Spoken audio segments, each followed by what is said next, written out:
show is for the faithful. Touchdown! Touchdown! Dub Nation. Bang! Steph Curry again! And the seam heads that bleed orange and black. Goodbye! This is Sports Phone KNBR.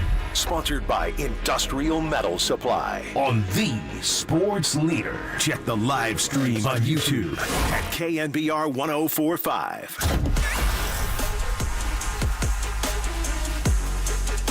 We are back. What's going on, folks? Kerry Crowley hanging out with you on Tuesday evening. Spring training is behind us. The regular season is finally here.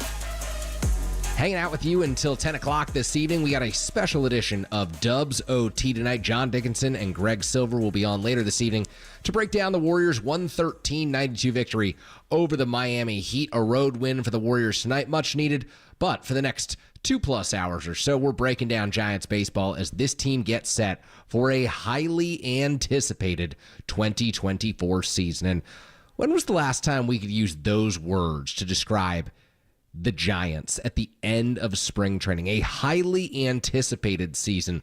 I go back to probably 2017, coming off the disappointment of the 2016 season, the frustration of being bounced by the Chicago Cubs in the NLDS, the end of even year magic. The Giants added Mark Melancon in the postseason, or in the offseason, I should say, and then they went out and lost 98 games. It was an absolute disaster, and it has led them really through the next era of Giants baseball, because the end of that 2017 season, Bobby Evans gets relieved of his duties. The Giants ultimately hire Farhan Zaidi a year later, and here they are, the San Francisco Giants of 2024, and they are far more interesting, far more entertaining, far more compelling without even taking the field than the last 2 years, in my opinion, at least on paper. So we will all see come opening day in San Diego against the Padres at Petco Park. But the Giants have put together a group this offseason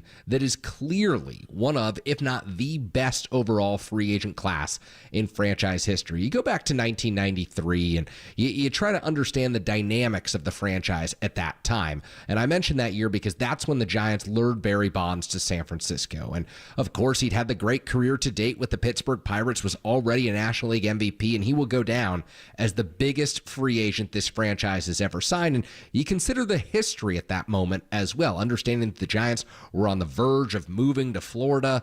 The ownership group led by Peter McGowan came in and salvaged everything. They signed Bonds and set the franchise on a course to ultimately open up the ballpark at China Basin in 2000. But in the 30-plus years since signing Barry Bonds, bringing free agents to this organization has not been so easy. In fact, it's been one of the great challenges for the Giants, even with the 3 World Series titles that they won in 2010, 2012, and 2014. The Giants haven't often lured hitters and haven't often lured the best pitchers to San Francisco. And so what this team has done, what Farhan Zaidi, the president of baseball operations, and the ownership group committing to spending money this offseason, it deserves to be applauded. You look at last year's free agent class, and the Giants bringing in, Michael Conforto, Mitch Haniger, Sean Manaea, Ross Stripling, Taylor Rogers, and you compare it to this year's free agent class, where it's Jung-Hoo Lee, Jorge Soler, Jordan Hicks, Matt Chapman, Blake Snell, and then, you trade away Mitch Haniger, who didn't give you much last year, Anthony DeSclafani, who's going to be down for the season with an elbow injury, and you bring in Robbie Ray, who's coming back around the trade deadline this year, and it's easy to see why Giants fans can get excited about this 2024 roster, this 2024 team. And so I think that there's a lot to be sorted out here on Sports Phone tonight. We'll talk about all the different roster decisions that the Giants have to make. We'll talk about the shortstop dilemma that the Giants are facing right now. And who knows, maybe Bob Melvin is addressing it right now in the clubhouse with reporters. And one thing we will absolutely talk about, Pablo Sandoval and what he has meant to this organization over, let's see, when did he sign with the Giants? 2003 as a teenager, back when he was 16 coming out of Venezuela. So yeah, over the last 2 decades off and on. And we know that last few years off, but Pablo has always had a place close to the hearts of Giants fans for great reason, and we'll celebrate his career. And who knows, he may continue it with the AAA Sacramento River Cats if the Giants give him the opportunity to do so. So when we come back, your calls, 415-808-KNBR is the number. Sports Phone KNBR just getting rolling here. We're taking you up to 10 o'clock here on the Leader. I'm your host tonight, Kerry Crowley, hanging here on KNBR 104.5, 680, the Sports Leader.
Sports Phone KNBR. Give us a ring or blow up the text line at 415-808-KNBR. All right, we are back. Giants lose their exhibition finale this evening, 3-1 out at Oracle Park to the Oakland A's. But guess what? It's time for regular season baseball. As John Miller just said, anything that happens the rest of the way, you can look it up. It counts, and we are in for some meaningful baseball this year by the Bay. And that's exciting. Exciting for a number of different reasons. And tonight, one of the things that I want to touch on is the different roster decisions that the Giants have to make. They have to make some calls at shortstop. They have to make some calls in the bullpen, in their starting rotation. They made a few decisions pregame by sending Mason Black out back to AAA Sacramento. And so there's a number of interesting decisions coming the way of Farhan Zaidi, the Giants president of baseball operations, and manager Bob Melvin over the next 24 to not even 48 hours, because by then,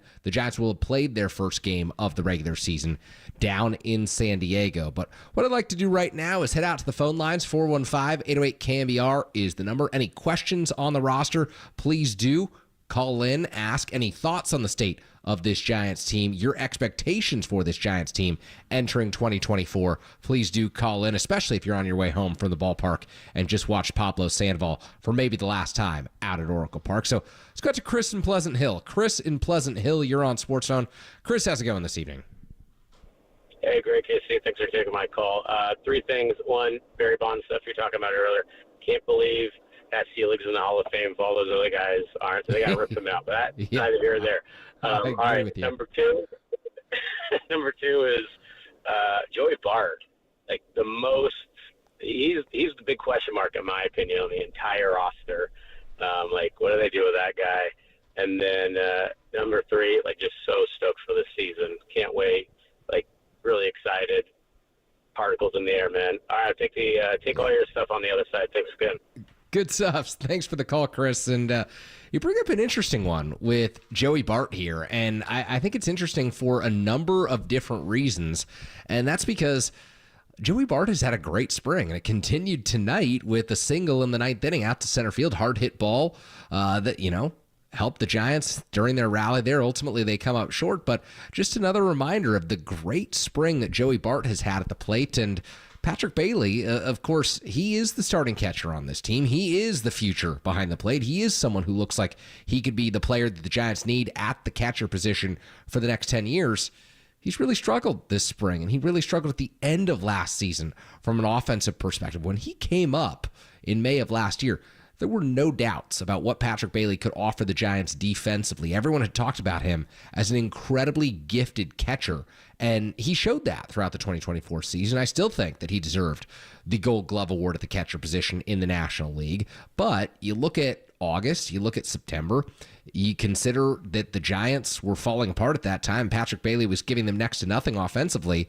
Yes, they brought in Tom Murphy to be the backup catcher for this team, and Tom Murphy had 2 home runs last night, but I do wonder if there's a scenario where if the Giants can't execute a trade for Joey Bart in the next, 24 hours headed into opening day, I do wonder if they might consider keeping him on the active roster and going with 3 catchers at the beginning of this regular season because, you don't have to necessarily activate Keaton Winn right away if he's going to be your 5th starter out of the gates. You don't necessarily have to have Blake Snell on this active roster, and I don't think they will. And so there's just an interesting debate to be had internally about what to do with Joey Bart because do you just give up on a guy who was the number 2 overall pick? And I know that he's had plenty of time. Look, he was in the majors in 2020. So this would be, the 5th major league season that he would play a part in for the San Francisco Giants.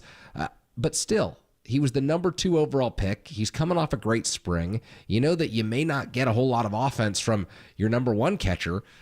Do you keep a spot for him and just see what happens? And I mention all this because at the beginning of last season, Roberto Perez, who was penciled in as the Giants' backup catcher, he went down with an injury. And the Giants were left scrambling at the catcher position. Blake Sabol probably played a lot more than they initially planned for him to do so. And now the Giants are in a position where Sabol has been optioned to AAA. That was the decision made pregame, but I don't think the catcher is the only position that he will play defensively. And so the Giants have a dilemma here, and I think that it's one that could maybe be easily solved if they ultimately trade Bart for someone who's not on a 40-man roster and a catcher who can just go down to AAA Sacramento and maybe a lottery ticket, deep in someone's farm system who's 17, 18 years old and a relief pitcher arm already. But, with the spring that Bart had, it feels to me like there's a way that he still might be able to help this roster. Call me crazy, but I think that there's a possible path to making it happen. Let's see here. We got a few texts coming on the line. 619 saying, my bold take is he'll be in Oakland by next weekend. You know what? I don't think that's that bold. I do think that the A's have loved this offseason, picking up Alex Wood and Ross Stripling and J.D. Davis.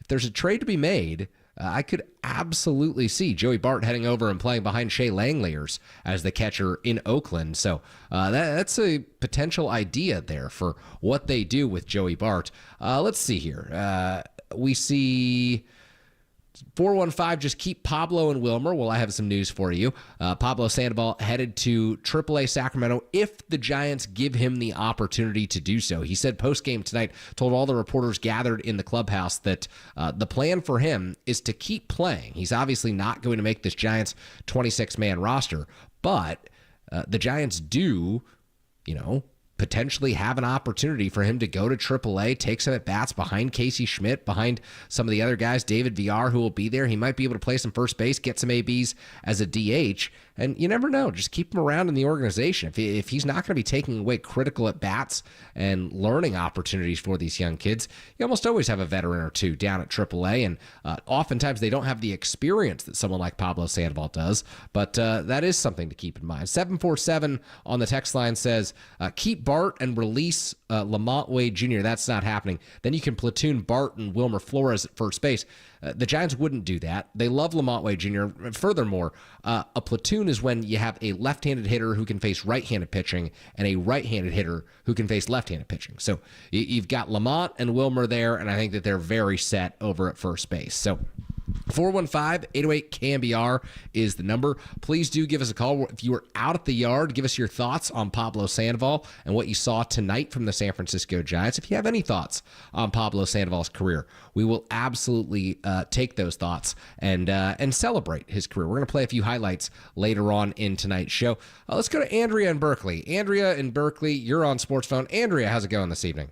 Good. How are you? Oh, doing well on our end. What's on your mind tonight? Yeah, just coming off the full moon, and the Giants, I'll tell you, they do it right. That was a wonderful tribute to Pablo. And Leo's, they love the spotlight, so he really responded well. The king of the Zodiac. He's August 11th, 1986. So here's to the baseball gods and goddesses, and Bob Melvin putting him in when he did. That was perfect timing.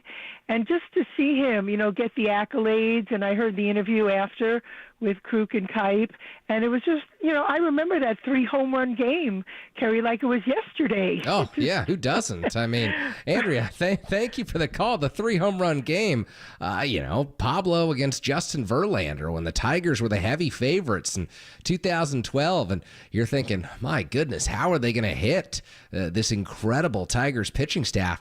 And Pablo stepped up not once, but twice off Verlander, the future Hall of Famer. And then a 3rd home run off Al Albuquerque. Game 1 of the World Series at Oracle Park. Just one of the most incredible performances in franchise history and maybe ever in a World Series game. The 3 home run outing that set the tone for the San Francisco Giants. And I think that that's how we'll all remember Pablo Sandoval. There are so many moments from his career, and I'd love for you to dial in and give us one if there's one on your mind. 415-808-KNBR is the number. One that sticks in my mind for Pablo. It's another World Series one, and maybe it doesn't, stand out as the seminal image for you, but one for me, 2014 Game 7, Madison Bumgarner, of course, had just the sensational game against the Kansas City Royals out of the bullpen. The Giants were going to ride him as long as they possibly could once that bullpen gate swung open at Kauffman Stadium, and they bring Bumgarner in, and he gets into trouble in the 9th inning. There's the runner on 3rd, and, Alex Gordon's there, and the Giants' lead is in jeopardy, and they stick with Bumgarner, and there's the pop out in foul territory, and Pablo catches it and collapses in utter jubilation and joy. And that's just one of those vivid memories that I'll always think about, because it's the World Series that didn't end on the strikeout. It wasn't, Brian Wilson. It wasn't Sergio Romo. It was Madison Bumgarner. And it was inducing the pop-up, and the way that Pablo fell to the ground. I think that for me is just one of those great memories from that game. There's so many that stand out from Game 7 in 2014. And I think that, if you're thinking about the great moments in Giants history, Pablo Sandoval is responsible for so many, from the time that he came up in 2008 to the time that he ultimately departed after the 2014 season to sign that big contract with the Boston Red Sox. And it was a decade ago. We thought that he would never be back in a Giants uniform. And then things go south in Boston. He's DFA'd with nearly $50 million left on his contract. And there were reports at the time, and I think that they were absolutely true. I was there covering the team, that the Giants didn't necessarily, as a clubhouse, want Pablo Sandoval back. I think that he'd rubbed people the wrong way after 2014, and it took some convincing of the leaders in the clubhouse to ultimately sign off on the idea that Pablo could once again be a part of the Giants organization. And the Giants, their leaders, Buster Posey, Brandon Crawford, Brandon Belt, ultimately welcome him back to the San Francisco Giants. And he writes a redemption story. He writes this incredible comeback tale in the middle of a 98 loss season that was nothing but upsetting, frustrating, angering for every Giants fan after watching the team, come oh so close to beating the Cubs in 2016 and feeling like, just one more relief pitcher away from really having the opportunity to go deep in the postseason, to then just falling out of the race in miserable fashion. The 2017 season started with Madison Bumgarner and the dirt bike injury.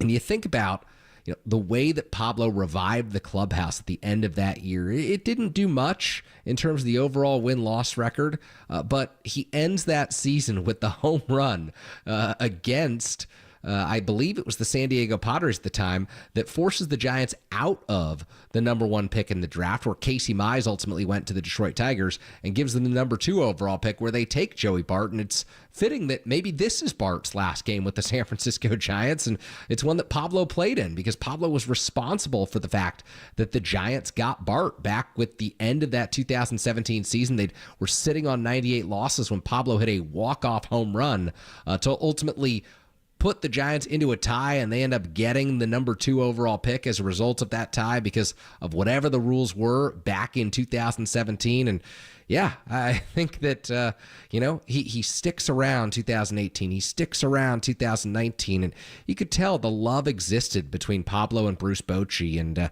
think that, Bochy ultimately helped Pablo revive his career. And he talked about this offseason when he was looking for an opportunity to just play somewhere during spring training. There were 2 calls that he made, one to the Texas Rangers with Bruce Bochy and one to Farhan Zaidi and the San Francisco Giants. And yes, he absolutely had the love and respect of Bruce Bochy, but if Pablo could go anywhere, he wanted to come back to San Francisco, back to the organization where it all started, because the fans showed him the love that he's always known that's been critical through his baseball career. So let's go out to Connor in Dublin. Connor in Dublin, you're on Sports Phone. Connor, how's it going this evening? It's going great. How are you? Oh, doing well on my end. Connor, what's on your mind tonight?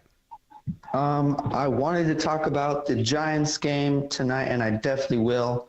But first, you know what? I think I'll just give some love to Pablo Sandoval. And did you say you wanted like a little highlight or thing that stood out? Yeah, just any memory you have of absolutely. Pablo. So I would only be at least 1 year old, so I definitely didn't remember this. I was born 2007. This occurred 2008, but it's the one that just stuck with me because it's what gave him his nickname. Is when he skirted the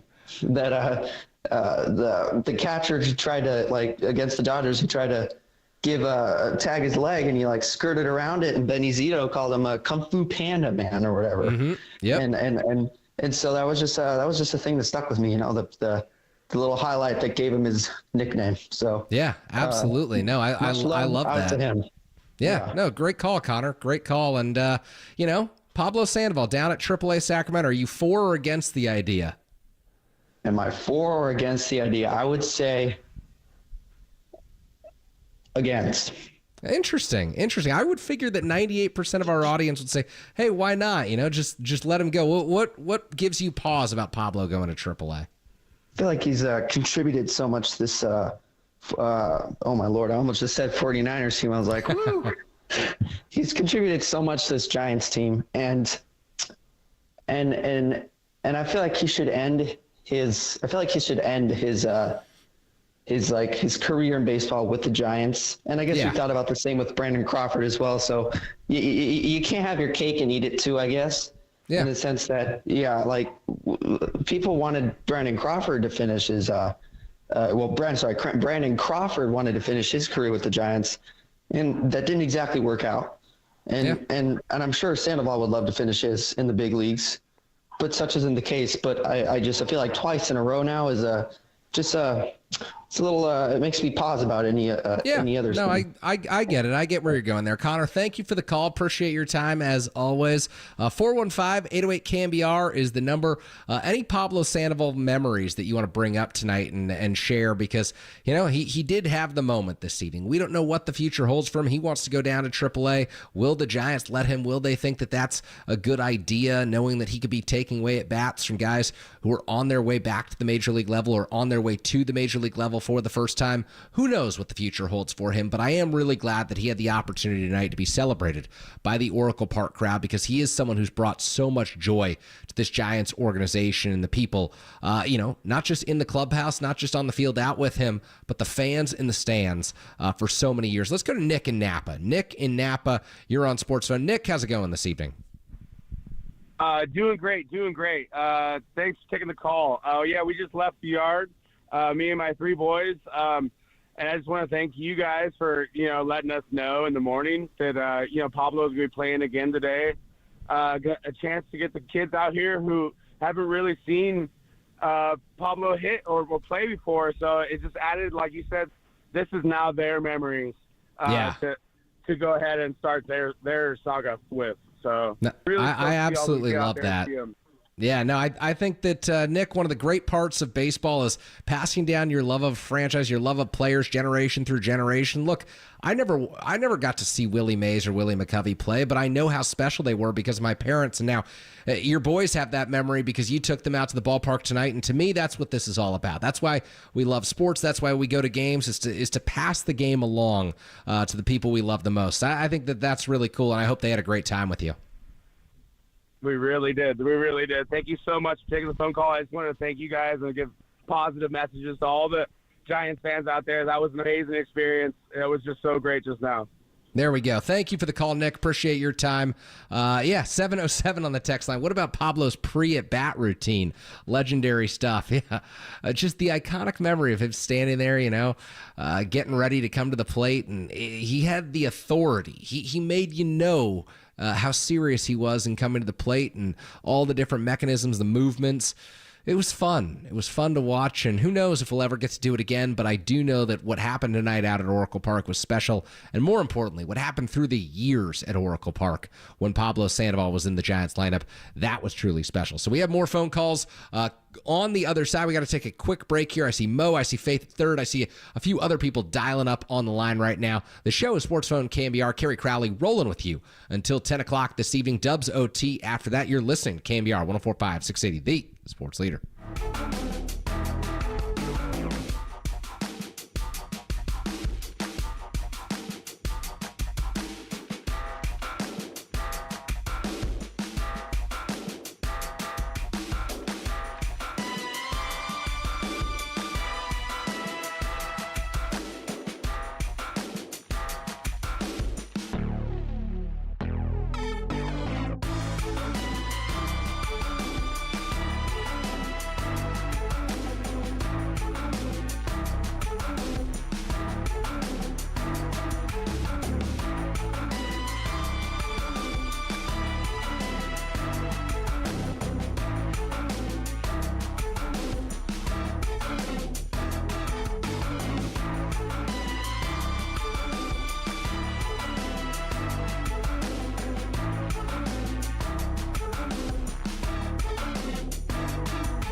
We want your reaction, so give us a ring or blow up the text line at 415-808-KNBR. This is Sports Phone KNBR, streaming live at twitch.tv/The Sports Leader.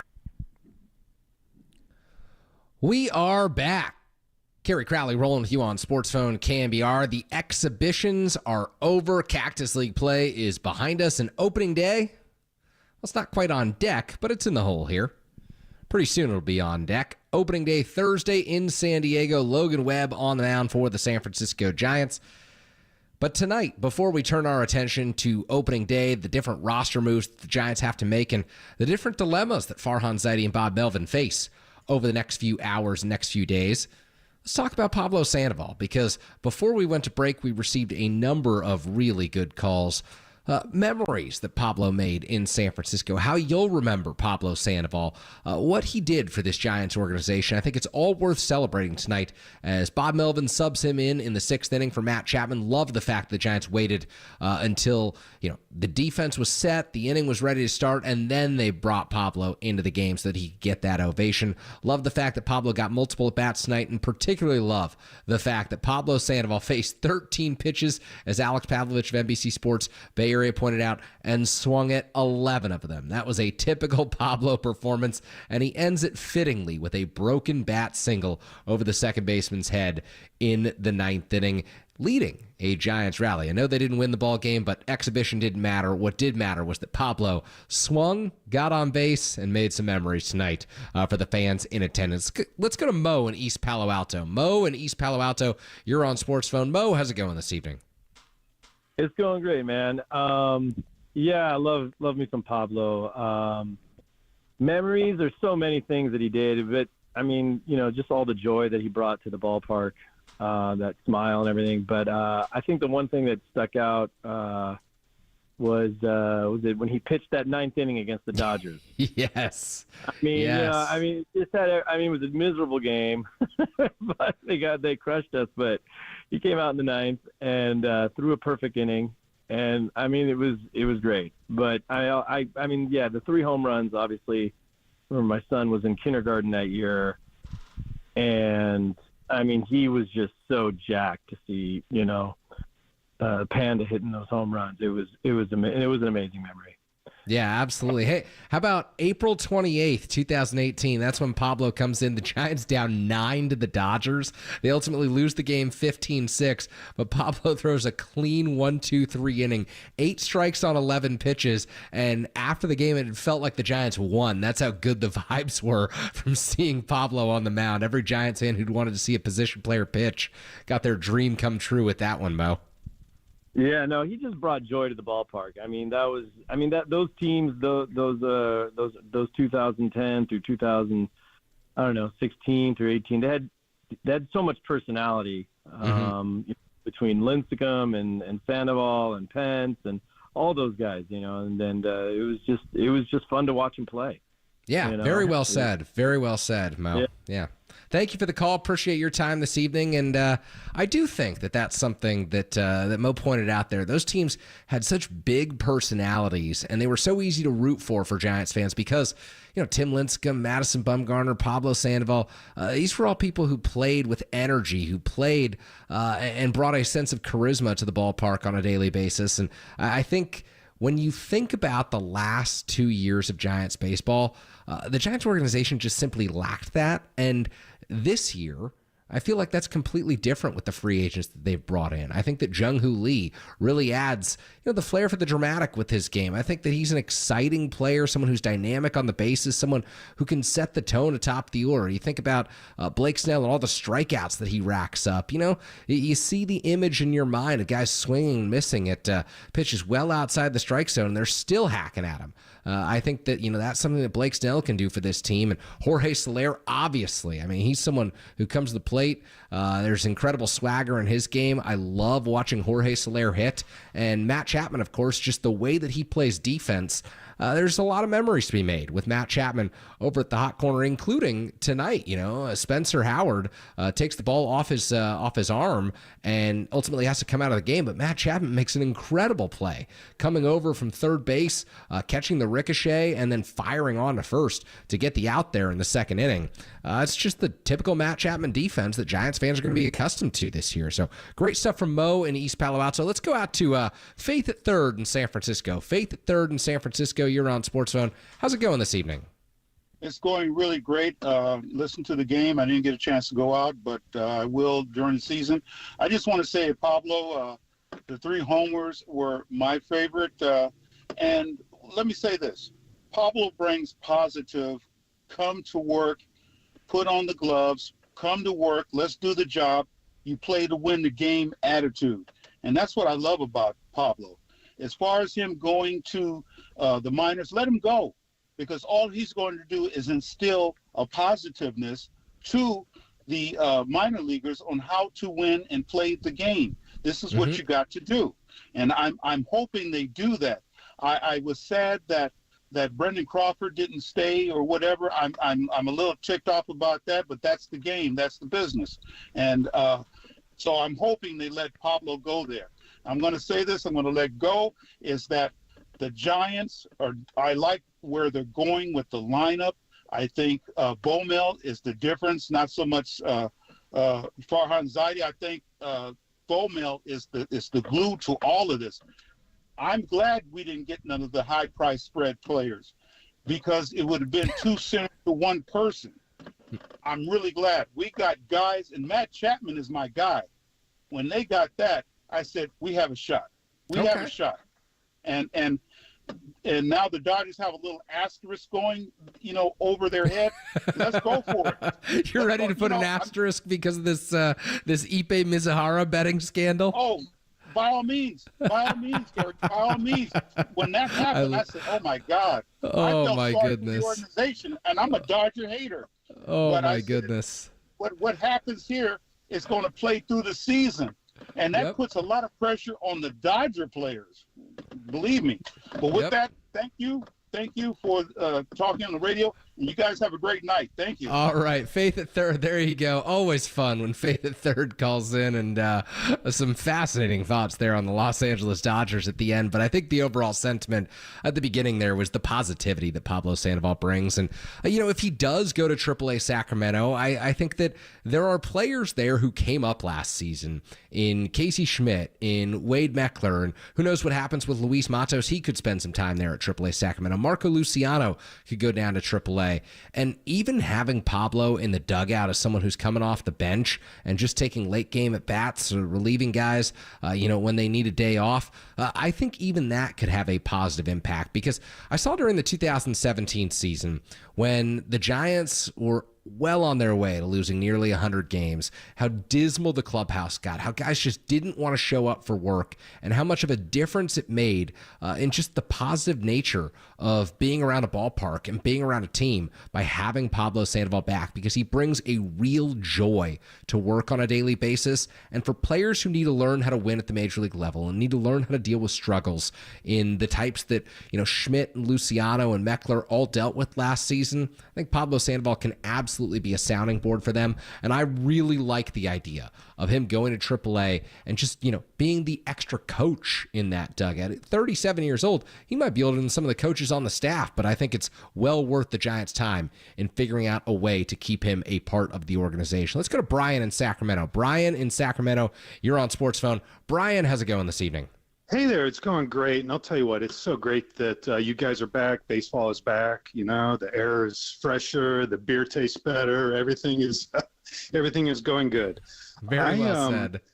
Yeah, we have a great memory of Pablo. This is the last year Boch was coach, manager, and Sandoval was running first to third.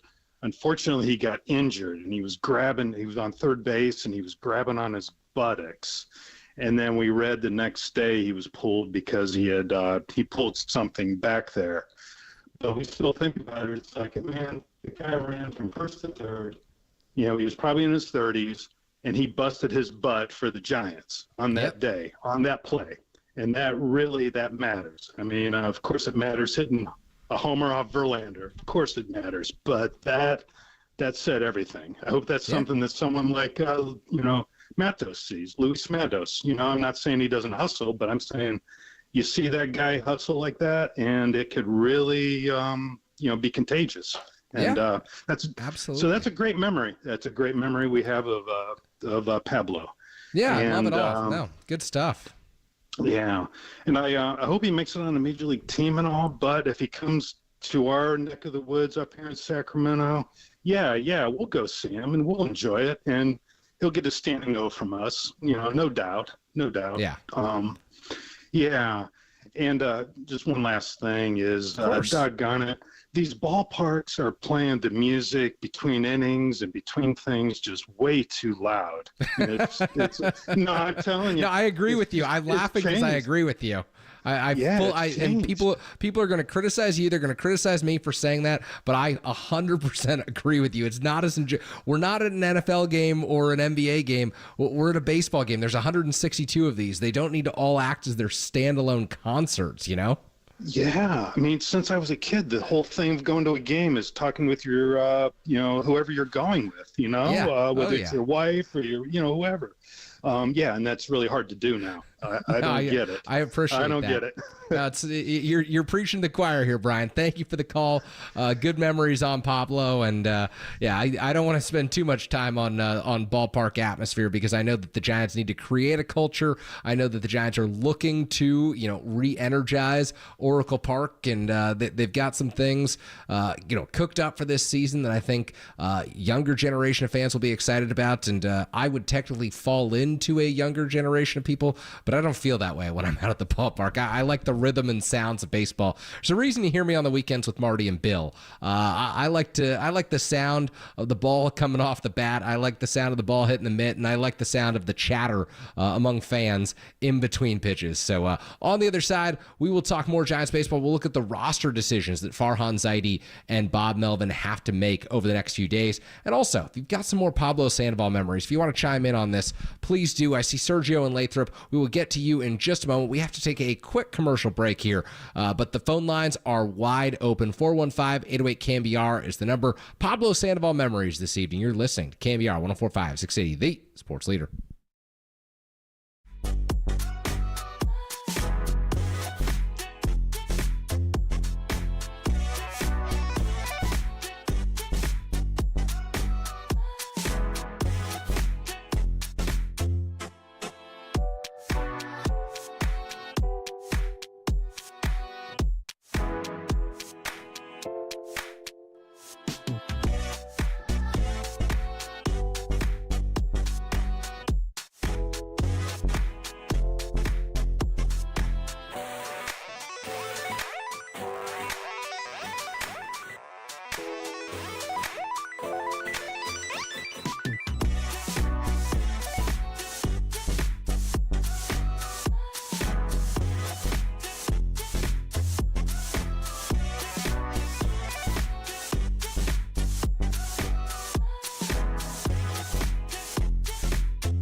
This is Sports Phone KNBR. Dial the digits or send us a text at 415-808-KNBR. We're streaming on YouTube all damn day at KNBR 1045.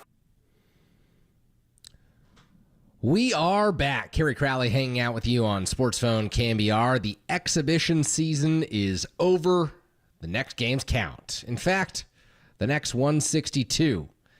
And if you're a Giants fan, you're hoping it's a lot more than that.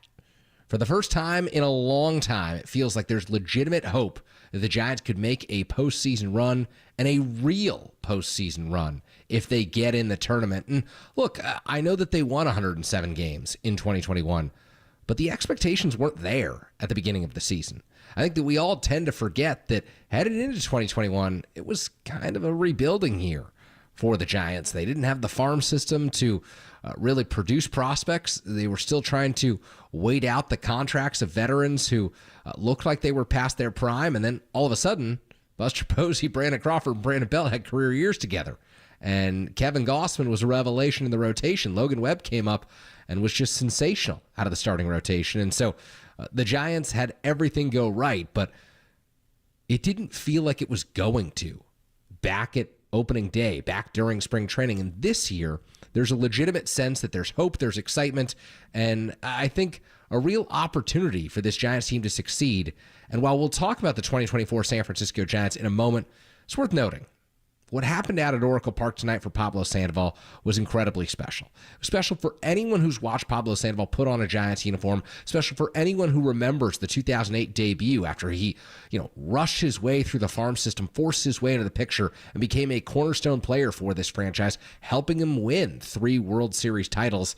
It's also special for the people who remember the latter years of Pablo's tenure with the San Francisco Giants. The 2017 to, 2020 days? I think that, it's easy to forget that while the Giants were losing, Pablo brought such a positive impact to the clubhouse and on young talent and built relationships. I remember he and Mike Yastrzemski had lockers right next to each other in the Giants clubhouse, and they became fast friends. And Pablo's just able to build those bridges and to make friendships that were really valuable to the future of the Giants. And so let's go out to Sergio in Lathrop. Sergio in Lathrop, you're on Sports Zone. Sergio, how's it going this evening? Hey, all right, kid. How's it going, man? Oh, doing well on my end. What's on your mind tonight? I'll just listen. Well, Pablo Sandoval. I was talking to Bill Lasky last night about the Giants and everything that's going on, and Pablo Sandoval. I think it will be a mistake that if they let him go. I mean, here's a guy that it's almost the Giants signed him back in 2002. I mean, way back then, right? Over 20 years ago. Yeah. He debuted in 2008. He batted .345 in 41 games. Is capable of playing, anywhere in the infield and catcher, right? So, I mean, and then, you got to give the guy credit. What is he, like 35, 36 now? I think it is. I think he's 37 now. Yeah, 37 and still going. Yeah. But, throughout the years, we saw him as a pudgy guy, right? And look at him now. I mean, a guy that put all the work to lose all that weight, and, how could you not, give the guy a chance? If anything, I would send him to AAA. Just keep him in AAA, just in case something happens, and maybe he gets in rhythm. And like I was telling Bill last night, maybe he gets out in Sacramento, and you can bring him up and help out. Yeah. Look, you never know. The Giants don't have many left-handed first basemen in their system. If Lamont Wade Jr. ever goes down with an injury, and you don't want that to happen, Pablo might be an option at some point if they send him to AAA. And I know that he's been working at third base. Yeah, go. And also, Kerry, don't forget an emergency catcher. I know he hasn't done it in a while, right? But he can still do it, though. I think that would be an absolute nightmare scenario if Pablo is playing emergency catcher at 37 years old for the Giants. Yeah. But hey, I'm saying if they get to that point, though. Yeah, exactly. Send him down to AAA and have him lace up the gear. The guy wants to play, Sergio. There's no questioning that. Yeah, right? and don't forget, Kerry, all the experience that he has. A 3-time world champion. Okay, so. I mean, and what I love most about Pablo is the attitude. He's always smiling, and he just that kind of carries around, with the rest of the players, just. Yeah. I mean, you never see a guy in a bad mood, so. But that's what I wanted to say, man. So, great stuff, Sergio. I'm praying that I hope that they keep him, man. I really hope they keep him. So. Yeah, great stuff. Thank you for the call. Thank you for the call, Sergio. Appreciate you. We have the phone lines lighting up right now. I see Michael, Roy, Al. Let's go out to Jeff out in Chapel Hill, North Carolina. Jeff, you're on Sports Phone. How's it going this evening? Good. How about you? Doing well on our end. What's on your mind tonight, Jeff? Well, I was calling about a home run we saw Sandoval hit when I was living in Atlanta, and I got all my friends to live in San Francisco. I got a bunch of friends of mine down there to visit me in Atlanta so he could watch the Giants series with the Braves. And he hit one over a bunch of trees and halfway up the scoreboard in left center field. It was an absolute mega blast. But that's one thing that's the one thing I remember from seeing him in person. Yeah. But yeah, I'm a quadriplegic here in Chapel Hill, and I just want to let you guys know that you get me through some really long days and nights. So thanks a lot. Keep up the good work. Well, that means a lot to us, Jeff, and thank you so much for the phone call. Appreciate that, and absolutely great memory of Pablo Sandoval, and thinking about the Titanic home runs he was capable of hitting. Mike Krukow used to say, I know you said this about a lot of different players, but Pablo probably got this one a lot. He put both cheeks into that one, and I think that was particularly true, swinging from the left side of the plate, and he had all those years as a switch hitter with so much success. And Sergio calling in and reminding me that Pablo hit .345 when he came up as a rookie in 2008, just 21 years old, played in 41 games, but had 50 hits in those 41 games and didn't hit for much power then, but man, just the insane bat-to-ball skills way back in the day in 2008, and 16 years later, we're talking about Pablo potentially wearing a Giants uniform for the last time. So good memories. Let's keep them rolling. Michael in Tiburon. Michael in Tiburon, you're on Sports Phone. Michael, how's it going this evening? Well, Kerry, I always love listening to your analysis of the Giants games. It's great. Oh, thank you so much. What's on your mind tonight? Yeah, I had a couple of things I wanted to mention. One is about Pablo. I'm a clinical psychologist, and I specialize in weight loss, and I know how hard it is for someone to lose weight. The addiction to food is even stronger than the addiction to alcohol. So it's so great that he put his mind to it, and he lost a lot of weight. That was fabulous. And the other thing I want to ask you about, Kerry, is do you know if FP Santangelo is going to be on KNBR this year? I'm not entirely sure about if he's calling games. I think he was calling a game earlier this week, so I think that's possible. But yeah, I don't know. They just tell me when I work, and that's the deal that I have. But yeah, that's the story. Okay, great. Thank you so much, Kerry. Thank you, Michael. Always appreciate you, and thank you for the call there. And yeah, I think that you look at Pablo tonight at 37 years old, and he looks trim, he looks athletic, he looks like he's having a great time playing baseball. And you can see why, even though he doesn't have much of a shot of playing at the major leagues in the future, and his best days are clearly behind him on the baseball diamond. You can see why he still wants to be out there, because the love of the game is still there. 13 pitches he saw tonight, as Alex Pavlovich first pointed out, swinging at 11 of them. That's the Pablo Sandoval that every Giants fan fell in love with back in 2008, 2009, when he was putting up those great numbers in his first years in the big leagues. Let's go to Roy in San Leandro. Roy in San Leandro, you're on Sports Phone. Roy, how's it going this evening? Hey, Kerry, how's it going, man? Oh, doing well on my end. Roy, how are you this evening?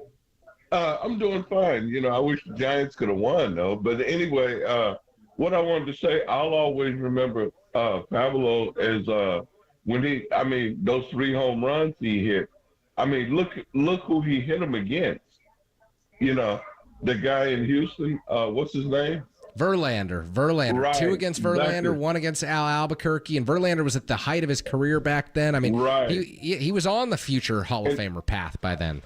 Right, exactly. And see, what I loved about it so much, what the Giants did to him is what the A's couldn't do.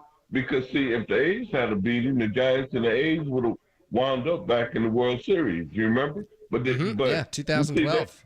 Right. They couldn't beat him.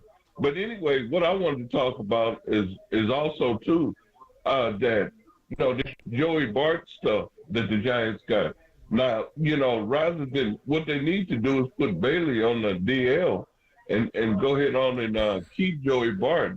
I know that's hard to say, Kerry, but what I'm saying is... I understand where you're going here. What they'd have to do is option him to AAA. You can't just put a guy on the IL without an injury.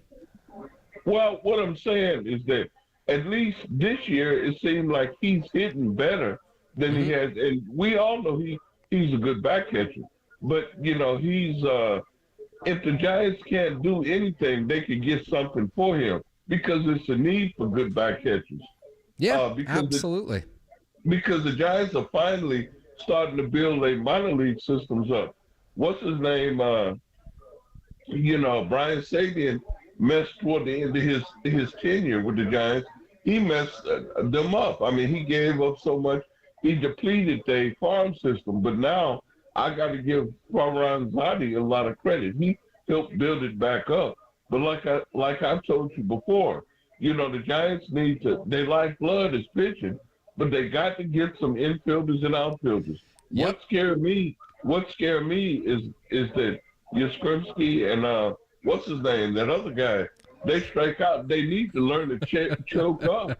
and Yeah. and not No, strike I out get so where you're much. going. I get Right. where you're going. No, absolutely, Roy. So thank you for the call. I appreciate your time this evening. And look, the Giants outfielders cutting down on their strikeouts this year, that would be a net positive. I think that we saw in 2023 the Giants struck out way too often. It's one of the reasons you bring in Jung-Hoo Lee, make more contact. It's one of the reasons, if you are going to bring in free agents who strike out, and Matt Chapman and Jorge Soler, they hit for a little more power than the guys that you've had in the order of the last two seasons. And so I do think the Giants are making some of those changes. Any more Pablo Sandoval memories as the Giants potentially watch Pablo step off the field tonight for the last time wearing orange and black, knowing that, hey, he could potentially go to AAA Sacramento, but you don't know what the future holds. And you do know that at 37 years old, it's unlikely Pablo's ever going to play another major league game. So I've got a Pablo Sandoval memory. Please do give us a call. Let's go out one more before the break here. Alan San Leandro, you're on Sports Phone.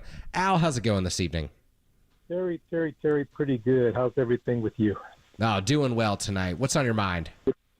Well, a few things about the Giants, naturally. I'm thinking the Giants pretty much are going to allow Pablo to go down to Sacramento because they've taken kind of a PR trouncing because of Craw not letting him come back and be a backup. And then Rennell, people are not real thrilled about that either. But to take somebody like Pablo and tell him, you got to go away, we're not interested in you anymore, thanks anyhow, I think that wouldn't go over too well with the fans. And I think he's got some intangibles, like with the young Latin ball players. I think that he's a good role model. And I don't know if there's anybody else in the organization right now that's fulfilling such a role. So, and, Sacramento would be thrilled. It'll increase the attendance, I think, in Sacramento, and those people become more Giants fans by being attracted to the ballpark. They follow the club more. So I think it's a win-win for everybody. And then as far as him ever hitting or playing with the Giants again, Conforto, Yaz, and Slater, they're a little bit brittle. I don't know if most people would predict 162 out of those guys. So if you were to put Lamont Wade out there, you need a left-handed first baseman, although they'll probably put Matos out there before they'd ever put Lamont. But, if you're I think they'd do that, figure out a way to get Meckler up. They're always looking at different ways to think about this roster and get the righty-lefty matchups. Okay, well, finishing off the roster, then, if I can pick your brain. Yeah. I'm picturing them bringing up or keeping Ahmed, Jeffries, and probably somebody else that's not on the roster right now because they don't have a lot of pitchers that can fill spots right now. So I'm predicting them releasing probably Lopez, Wisely, and unfortunately Bart, although I like what Roy's saying about keeping Bart on the roster and then making the right move at the right time, getting some value from him and letting Bailey get his batting stroke down a little bit better over there. So I hate to waste resources. So once, then my question finally is, once you're getting Ray back and you're getting, who's the other guy? Warren. Alex Cobb. Well, Cobb is already on the roster and all this, and that you don't have to keep that spot. But for Ray to come back and Warren and Beck, if Beck makes it back this year, then you're kind of stuck with who you're going to eliminate from the roster. So who do you think is at risk right now from the 40-man for them when they get to return from their injuries?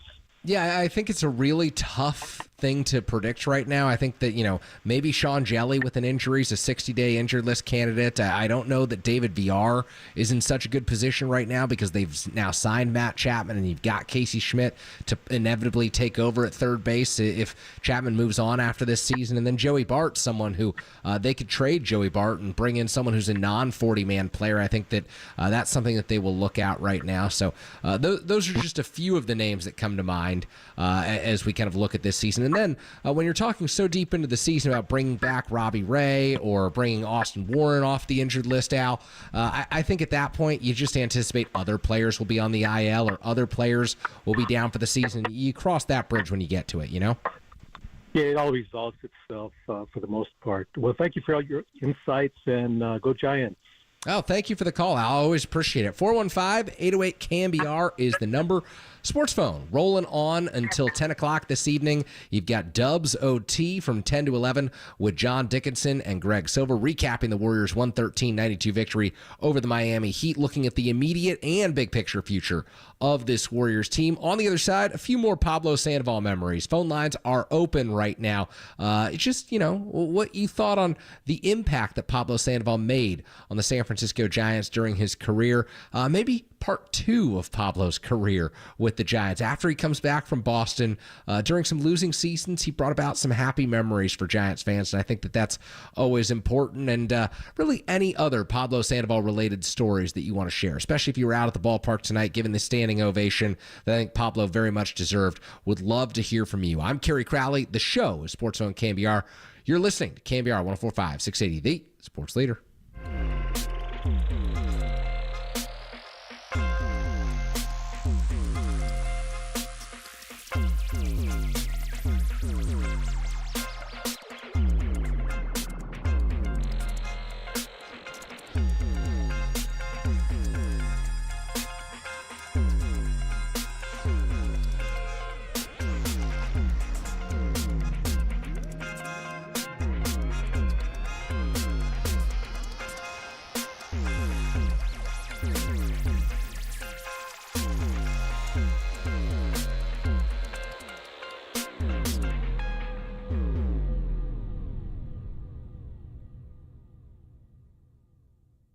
Hey everybody, just a reminder to tune into Dubs OT Late Night Edition at 10 p.m. John Dickinson will be on the air to recap the Golden State Warriors win over the Miami Heat, and they get ready for a back-to-back in Orlando tomorrow. Dubs OT, 10 p.m. right here on The Sports Leader.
Sound off on the sports leader. Sports phone KNBR keeps rolling. Live from the KNBR Casino Matrix Studio. Casino Matrix Progressive Jackpots are here. Where are you? Just drop in. Please play responsibly. 1-800-GAMBLER.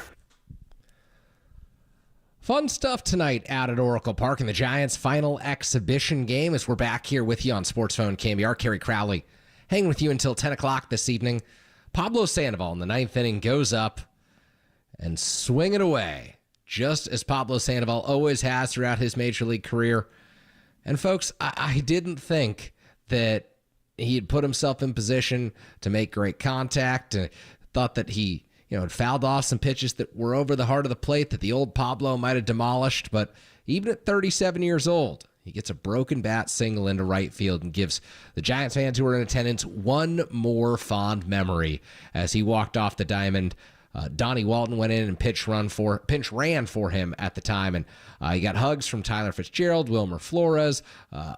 So many different people in the Giants dugout were lining up to say congratulations to Pablo Sandoval on that base hit, what could be his final base hit at Oracle Park. So if you've got some Pablo memories, please do dial us up. 415-808-KNBR is the number. Let's go to Linda in San Carlos. Linda in San Carlos, you're on Sports Phone. Linda, how's it going this evening? It's going great. A little sad. End of an era. Yeah. With Pablo. I think about Pablo. Obviously, we all have talked about all the wonderful hits and things that he has had, but I think of Pablo. He puts a smile on my face. Mm-hmm. I think that when I think of the games that I went to when he was here playing, and you looked out at all the fans, and we all had our Panda hats on, and we all enjoyed his joy of the game and his smile that he put on his face, and the humor, some of the fun things that he has done, and just he was the kind of player who you wanted to have as your best friend. Yes. Yes, that's so well said. That's very well said. He just brought he brought a rare joy to the ballpark. I think that a lot of players have fun playing the game, and it's easy to root for certain guys because they do well, but Pablo made fans feel like they were a part of this whole thing, right, Linda? Exactly. I've had my favorite players over the years. I'm still in mourning over losing Brandon, but as much as I loved Brandon and what a great player he was and all of the memories with him, he was a little more serious, where just watching Pablo made me smile. Just the kind of person he was.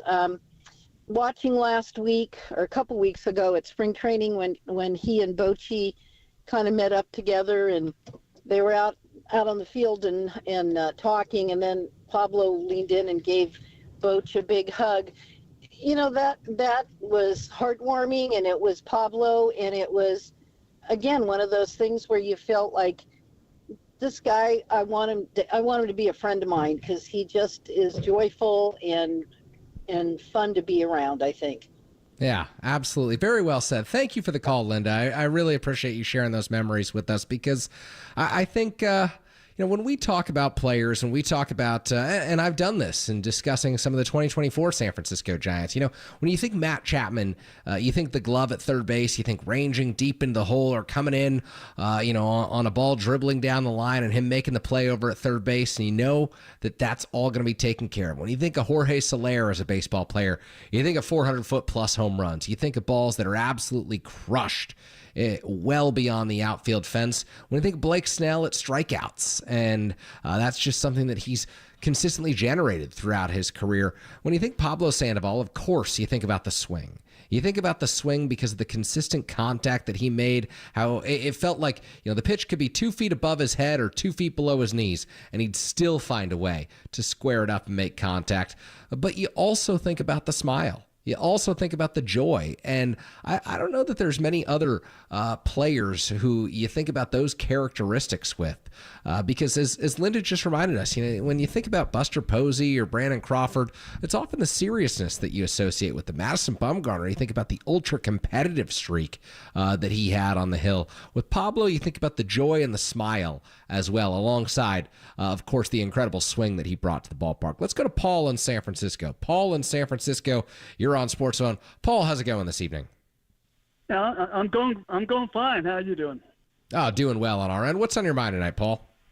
Well, there's a few things as far as Pablo goes that stick in my mind. One of them is his ritual when he went to the plate and approaching the plate and tapping the mud off the bottom of his shoes, and his whole ritual. That was pure entertainment. That was totally Pablo.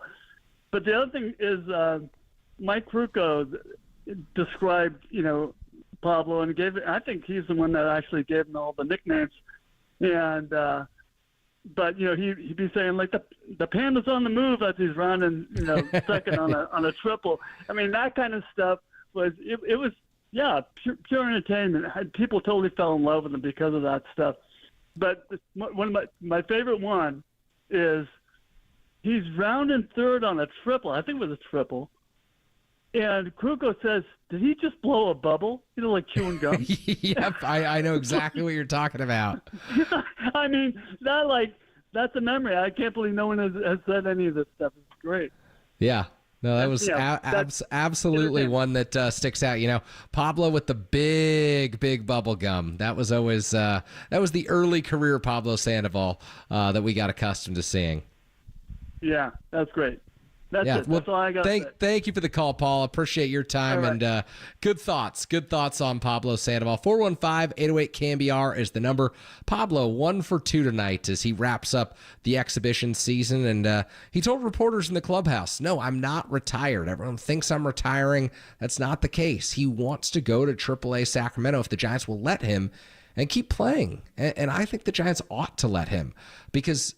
Oftentimes at these AAA, teams, you've got all these up-and-coming prospects, which the Giants certainly have this year. A number of guys who will start the season at AAA Sacramento will undoubtedly impact the big league roster.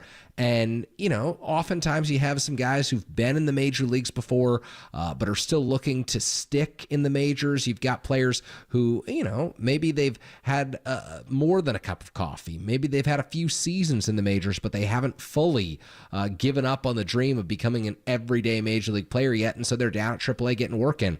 You almost never see a 37-year-old player with 3 World Series rings, with multiple All-Star nods, as accomplished as Pablo Sandoval, willing to go to AAA Sacramento.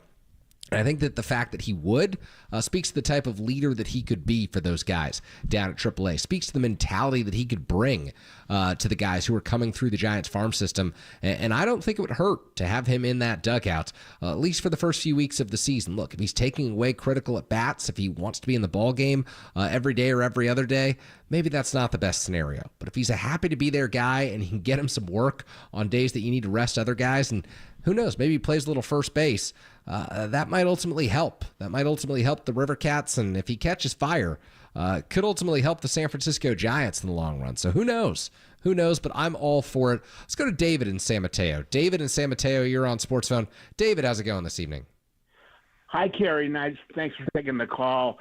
Hardcore fan since 65. I'm going to be 69 this year. And I just wanted my favorite Pablo things, which of course are going to be repeated, or when he pitched and when he caught. It was just like, that was just priceless, 2018 pitching appearance against the Dodgers, 9-run loss, and it felt like they won the game because Pablo pitched. And right? when they caught, I don't know, he caught one year. Well, I guess he caught in the beginning, but he caught when it was unexpected, and it was just like, oh my God. But the main reason I'm calling is in regards to you, Kerry. It's like you are incredible backing up the Giants, and it's thank you. I appreciate that. I mean it. When I turn it on now, just in the last few weeks, you've been on it for a long time, but when you've had a bigger role, I'm talking to a dear friend now because he understands my team, and it's a joy. So that's what I wanted to say. Thank you, David. That's about the highest compliment I could be paid, and I really appreciate that. So thank you for the call. We appreciate your time. And 415-808-KNBR is the number. Your thoughts on Pablo Sandoval? Any memories that you want to share with the audience? Any memories that you think, beyond the home runs against Justin Verlander and Al Albuquerque in Game 1 of the 2012 World Series, beyond Pablo collapsing after catching the final out of Game 7 of the 2014 World Series, beyond the debut, the double in his first at bat. Let's share some Pablo memories. Let's go to Anthony and Campbell. Anthony and Campbell, you're on Sports Phone. Anthony, how's it going this evening? Hey, Kerry, how are you doing?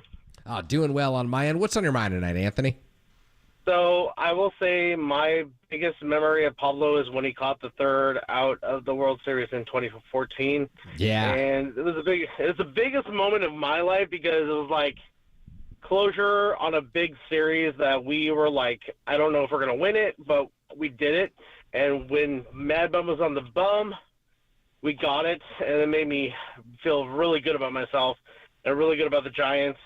And then leaving him to leave to go to Boston was really hard. Now having him back, it's like with the standing ovation we got from the A's and from the Giants on both sides, it was really, really moving, and I really appreciated everything that happened. And I hope he does go to Fresno. I really hope he does go back in the black and orange going back. Yeah, I mean, So it would be an incredible story one day if he somehow goes down to AAA Sacramento and figures out a way to get hot, and the Giants need a bat for a few weeks, and Pablo made a comeback. I don't see it happening. I probably put the odds at about 5%, but it's not out of the question. And who are we to doubt Pablo? Because the odds of Pablo coming back in 2017 were probably about 5%. Correct. So what I will say is, looking back right now at 2024, what we have on our rotation and our starting lineup, we have a really legitimate chance to actually be the top 3 team in the NL. I mean, to be honest, they really, really are strong in the starting rotation, and honestly, the lineup, top 6 compared to the Dodgers. I mean, it's not that far off. Okay. I don't know that I'm as confident in the lineup as you, but I do think that the pitching can get the Giants to where this team needs to be. And what I think we can both agree on, Anthony, here is if the Giants get into the postseason, I think their pitching can help them do damage in the postseason and maybe go on a run. Agreed. All right, good stuff, Anthony. Thank you for the call. Appreciate your time this evening. 415-808-KNBR is the number. Let's go to Sean in San Francisco. Sean in San Francisco, you're on Sports Phone. Sean, how's it going this evening? Hey, Kerry. Great to have you back on the radio, man, in the evening. I have a memory about being at Game 4, the NLCS in 2010. Okay. That I wanted to just go over. So Pablo, I believe, maybe in the 5th inning, was up and hit one down the right field line. It was called foul, but it would have brought in runs. And then he came up in the 6th inning, and I'm pretty sure about this. I think Pat Burrell was on third base, and can't remember who was on second base. And Pablo just kind of flared one into center field, and it rolled all the way to the fence. And both those runners came in, and they won that game. Great memory. Great memory. It was the most exciting sports moment I had up until that moment.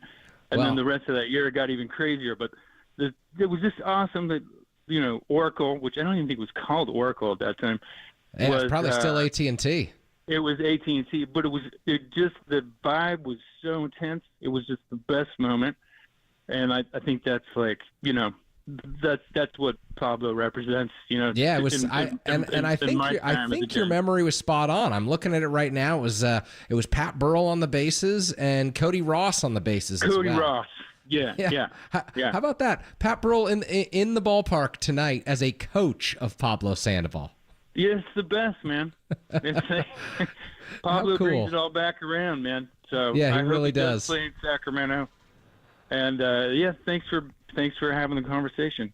Oh, no. Thank you for the call. Really appreciate it. 415-808-KNBR is the number. The phone lines are wide open. If you want to call in and share some memories of Pablo Sandoval tonight, please be my guest. This is the opportunity to do so. That's why we have Sports Phone.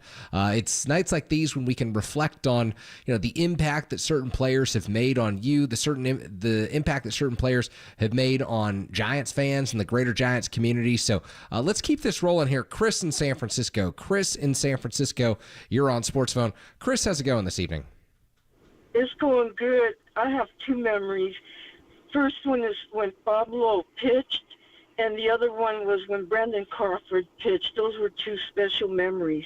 Absolutely, yeah. I mean, hey, I think the elder statesmen of the Giants, late in their career, and they've always wanted to do it. Giants have to be losing big, but they made it fun. Pablo and Brandon getting out on the mound at different junctures for this Giants team. I'll never forget the day in 2018 when we saw that Pablo was taking the mound against the Dodgers of all teams. How cool was that? Cool. Good stuff, Chris. Thank you for the call. 415-808-KNBR is the number. Let's take one more before the commercial break here. Let's go up to Dave in Seattle. Dave in Seattle, you're on Sports Phone. Dave, how's it going this evening? I'm doing great, man.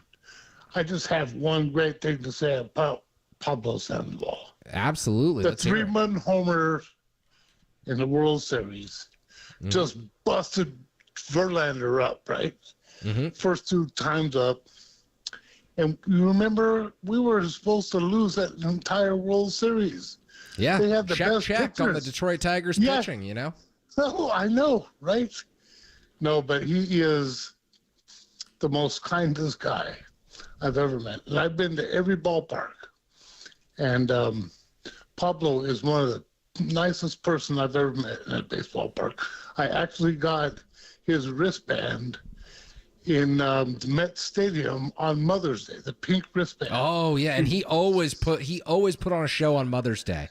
Pablo Sandoval, you look at his career on Mother's Day with the pink bat, I'm telling you, the guy showed up and he showed out. So you got a wristband from him. That's pretty cool. Yeah, it's cool. And he was so nice, and I love the Giants, but I love Matt Williams. I love Will Clark, baby. There you go. Thank you for the call there, Dave. Appreciate your thoughts this evening. 415-808-KNBR is the number. When we come back, more thoughts on Pablo Sandoval. And speaking of Mother's Day, maybe I'll share one of my own on Pablo Sandoval because it's one of my favorite memories of Pablo, and it happened on a Mother's Day at Oracle Park. So I'm Kerry Crowley, the show Sports Phone KNBR. You're listening to KNBR 104.5 680, the sports leader.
Sound off on the sports leader. Sports phone KNBR keeps rolling right here and on the all-new KNBR app.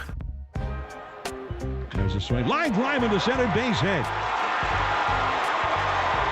Walton is in to score. McCray goes to second and will hold. And the Giants have their first run.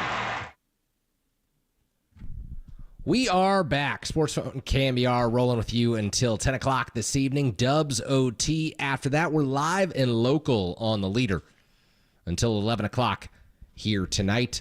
Pablo Sandoval. Was this the end of his Giants tenure? Was this the end of the road for him at Oracle Park? I've thought that several times before. I mean, 2014 really could have been Pablo's last year with the San Francisco Giants if everything went according to plan with the Boston Red Sox in that big 5-year, $95 million deal. But it just wasn't meant to be for Pablo really in any other uniform than the Giants uniform. And he's worn several. I mean, he wore an Atlanta Braves uniform. He tried to latch on with the Guardians. He's played in the Mexican League. I think the last time we saw Pablo Sandoval, he was hitting a 6-run home run in Saudi Arabia or somewhere. I just think, this is someone who loves baseball, but he loves baseball because he played for the Orange and Black, and the fans at Oracle Park have always shown him love. And I think that that's been such a critical part of Pablo's career. He's gone different places, but he's always made his fondest memories with the San Francisco Giants. 415-808-KNBR is the number. Let's go to Jeff in San Diego. Jeff in San Diego, you're on Sports Phone. Jeff, how's it going this evening? Doing good, man. Just loving hearing all the great memories of Pablo Sandoval. And I'll never forget the biggest one I had. I woke up just like a normal morning, World Series Game 1, 2012. And my wife looked at me and said, "Hey, Jeff, you got a ticket to the World Series." She surprised me. Next thing you know, I'm at Momo's. And I had no idea what the theater I was going to see that night. And to watch that man do what he did while I sat 5 rows from the beautiful left field wall, man, it was like nothing I'll ever forget. That has to be among maybe the 2 or 3 best nights to ever be in the bleachers at Oracle Park. Unbelievable, man. To watch that ball fly and to see that man roll around just as happy as can be. And then I don't know if you remember, but they played Lights or City, Journey. And they were panning around and people were crying. That was the most unbelievable night of my life. Oh, my goodness. I mean, you think about all the home runs that Pablo Sandoval hit, but maybe the most stunning to me was the second off of Verlander, because we were already so surprised that he did it the first time, Jeff. But to take the guy who won the Cy Young the year before deep and then was number 2 in Cy Young voting that year, deep for the second time, it was unfathomable. Giants fans were living a dream at that moment. Yeah, we went hysterical. And it was, we were so nervous going up against Verlander, and just watching that game unfold, it was euphoria. Yeah, absolutely. Thank you for the call, Jeff. Great memories. And I think anyone who was in the building that night when Pablo Sandoval takes Justin Verlander deep twice, Al Albuquerque deep for a 3rd home run in that game, I mean, it set the tone for the 2012 World Series. It made Giants fans, and it probably made Giants players in that lineup believe, too, that they could beat a vaunted Detroit team that Detroit rotation was stacked. Check. We all remember that on the Fox graphic. But I think beyond that, you look at the careers that those players have had. Justin Verlander, Max Scherzer, still going. I mean, yes, it's impressive that Pablo Sandoval is still going at 37 years old, but he's really been checked out of the league the last few years and, hasn't been the impact player since, maybe 2014. But Justin Verlander and Max Scherzer are still elite arms in this game. And, the other pitchers who were in that Detroit Tigers rotation, it's just incredible that the Giants won those series. It's a testament to the way the roster was built, the way that Bruce Bochy managed those teams, and the way that players such as Pablo Sandoval came up consistently in the biggest moments. I think that's one of the things that we'll always remember Pablo Sandoval for, is just his ability to deliver when the pressure was on. It always felt like, hey, guys throwing 100 miles an hour, Pablo can hit it. you got a closer coming out of the bullpen, Pablo will make contact. He just consistently looked unfazed against even the best pitchers in baseball. Earlier this evening, I saw a tweet from Sarah Langs, who does such a great job covering baseball for ESPN and Major League Baseball. She tweeted out the starting lineups from Pablo Sandoval's Major League debut, August 14th, 2008. The Giants at Houston against the Astros. I believe the Astros then still in the National League at that point. Pablo Sandoval was starting and playing catcher that night for the San Francisco Giants, batting fifth, by the way, after the incredible season that he'd had in the minor leagues, forcing his way onto the radar at 21 years old. The leadoff hitter for the Giants the night of Pablo Sandoval's debut, Dave Roberts, out in left field. Dave Roberts was the leadoff hitter. And folks, the lineup only gets better.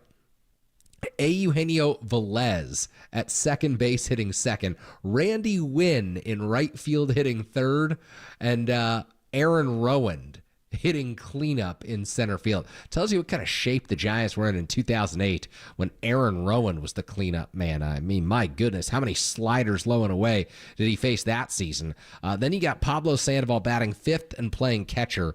Another great Giant, Travis Ishikawa batting sixth at first base, Ryan Rollinger batting seventh at third, Ivan Ochoa, the shortstop that night for the San Francisco Giants, hit eighth, and Kevin Correa was the starting pitcher. It tells you how long Pablo Sandoval has been in the Giants organization, how long he's been making memories for folks, just dating back to 2008. And you think about that.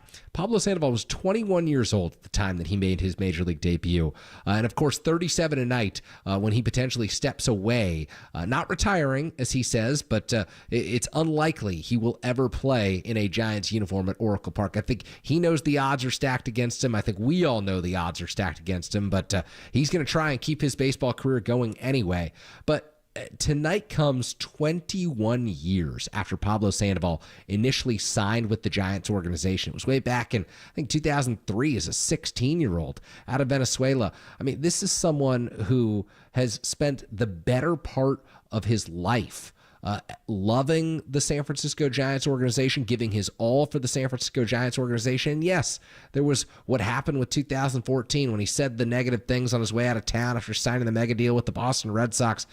But somehow it was forgiven. 2017 comes around, he gets DFA'd, and there were the reports at the time, and I think they were accurate that the Giants didn't necessarily want Pablo back.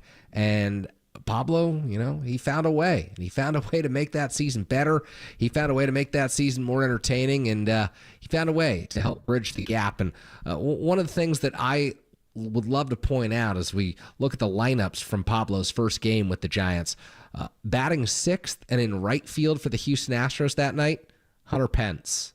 How about that? Miguel Tejada, forever Giant, also in the lineup for the Houston Astros that evening. So Pablo Sandoval, that first career game, just a lot of memories were made during his tenure with the San Francisco Giants, including with Hunter Pence, who, of course, played in that debut game. And, of course, they became great friends in San Francisco. And I think that, there are so many players who would call Pablo one of their favorite teammates because of the joy that he brought to the diamond on an everyday basis. And if tonight is it, if tonight's the final game in the Giants organization, it's been a heck of a run. I personally hope they let him go to AAA and help the young kids and, come off the bench and be an extra coach and take a few hacks here and there. And who knows, maybe he goes and he's a first baseman. Maybe he goes and they figure out some way to get him at bats behind Casey Schmidt over at third base if he needs days off. But I think that there are a lot of people who, regardless of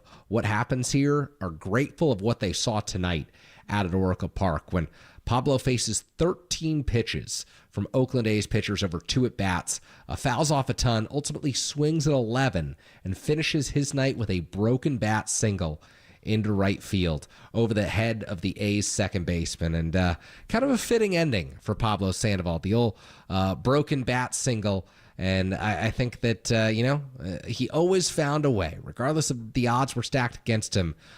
He made an impact for the San Francisco Giants, and I think that the people will love the Pablo Sandoval tenure. 10 years.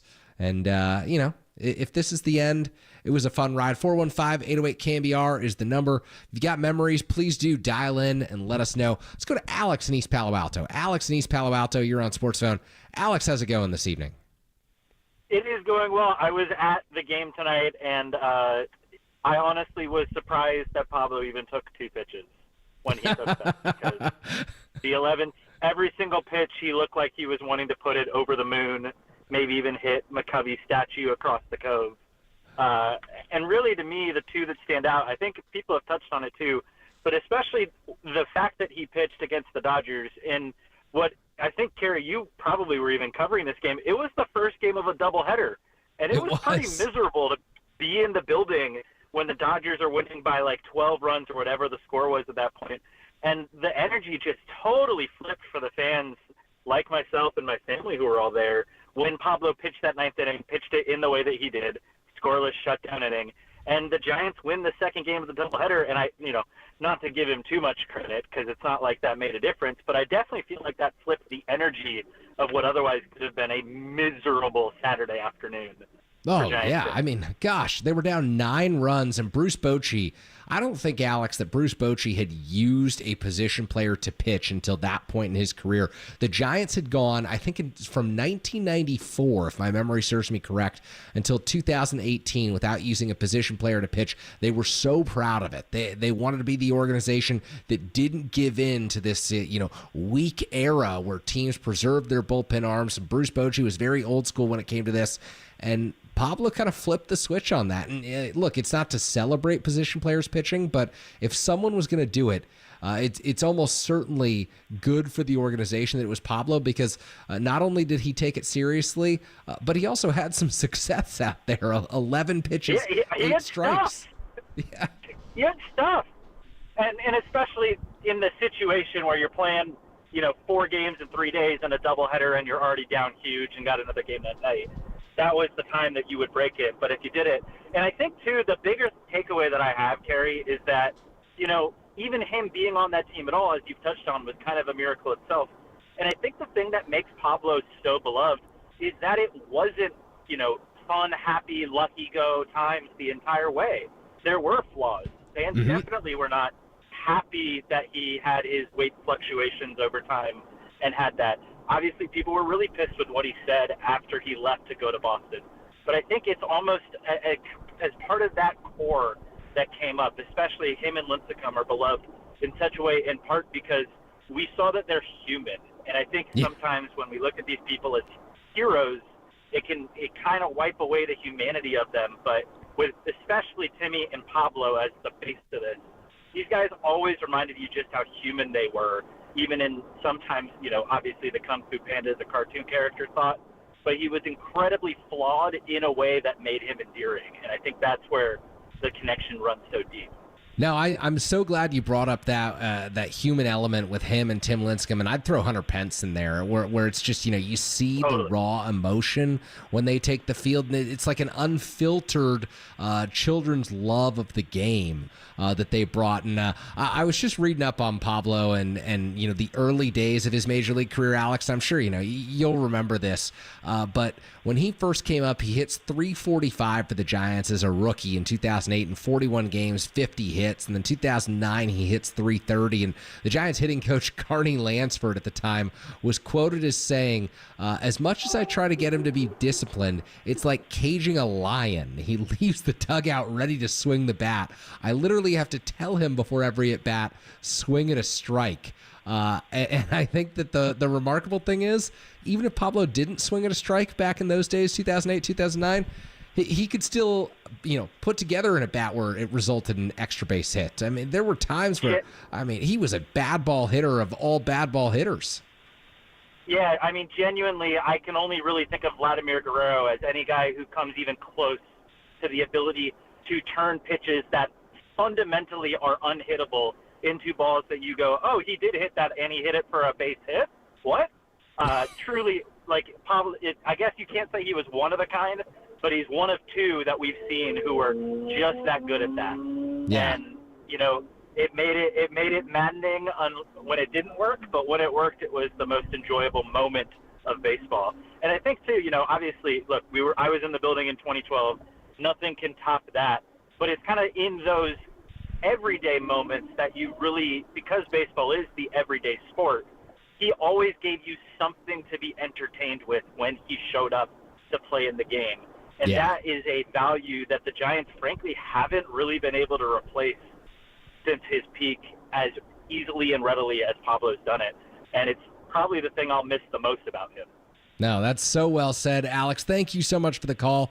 Really appreciate that one. Great stuff. And I think talking about the human element is very real. And I'll tell you a quick story here before our next commercial break. We had a caller bring up the fact that he'd seen Pablo Sandoval play on Mother's Day in New York at Citi Field, and Pablo had given the fan wristbands that he took home with him, and he still has. And it's just a great moment that you have, is something that you remember forever, a connection to a player after a game. And it reminded me that Pablo always loved playing on Mother's Day, and he always swung the pink bat incredibly well. And I'll remember one of the last games that I went to with my whole family was May 12th, 2019. It was Mother's Day. We took my mom out to Oracle Park, and her favorite player from the Giants' glory years. Her favorite player growing up was Willie Mays, but her favorite player, of the glory years was Pablo Sandoval. And just the fact that we got to see him at all on, Sunday, May 12, 2019 was a great joy. He was in the lineup playing first base for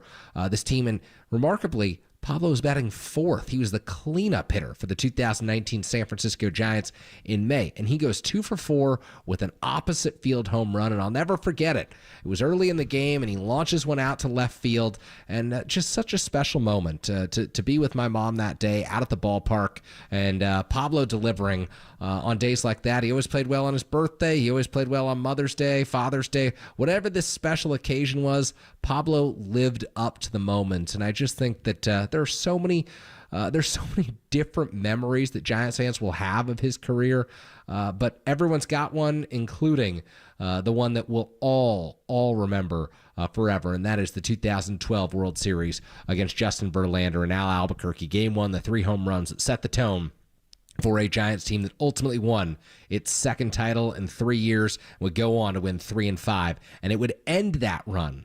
The final World Series that the Giants won, the final playoff series that the Giants have won in the last decade, it was Pablo Sandoval making the catch over at third base and crumpling to the ground at Kauffman Stadium. I'm Kerry Crowley, the show Sports Phone KNBR. On the other side, Sergio Romo was on with Murph and Marcus this morning. We'll play that interview for you, and then it's John Dickinson with Dubs OT coming your way at 10 o'clock. JD and Greg Silver later on here on KNBR 104.5, 680, the sports leader.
Sound off on the sports leader. Sports phone KNBR keeps rolling. Live from the KNBR Casino Matrix Studio. Casino Matrix Progressive Jackpots are here. Where are you? Just drop in. Please play responsibly. 1-800-GAMBLER.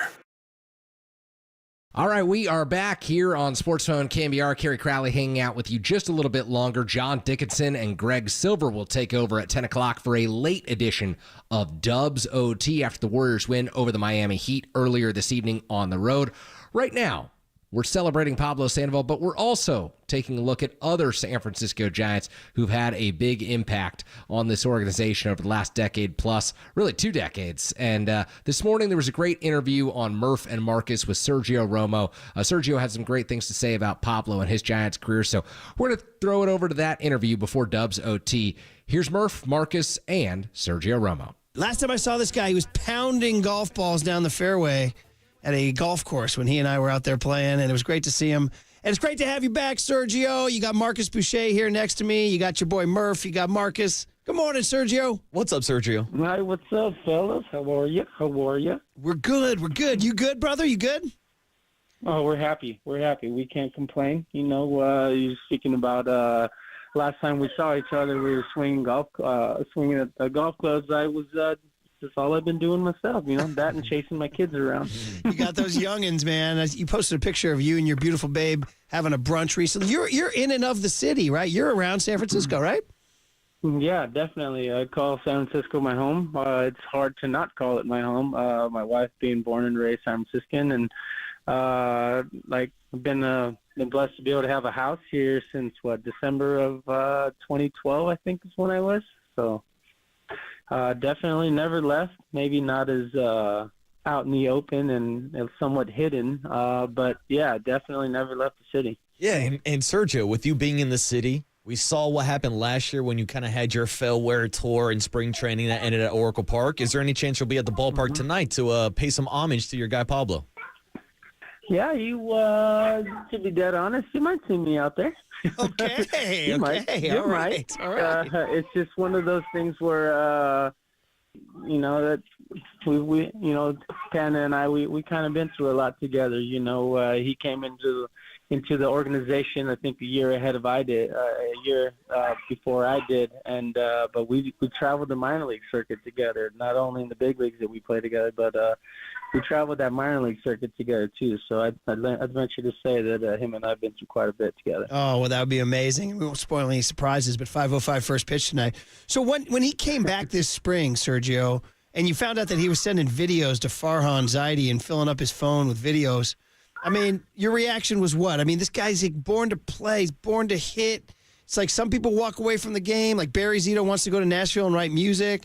Pablo wants to keep getting in the box, dude. What was your reaction? Yeah, I'm not surprised. You know, was pretty happy for him. You know, knowing the guy, knowing certain things that have gone on through his, life. You know, on and off the baseball field. You know, and just seeing how motivated he seemed to be.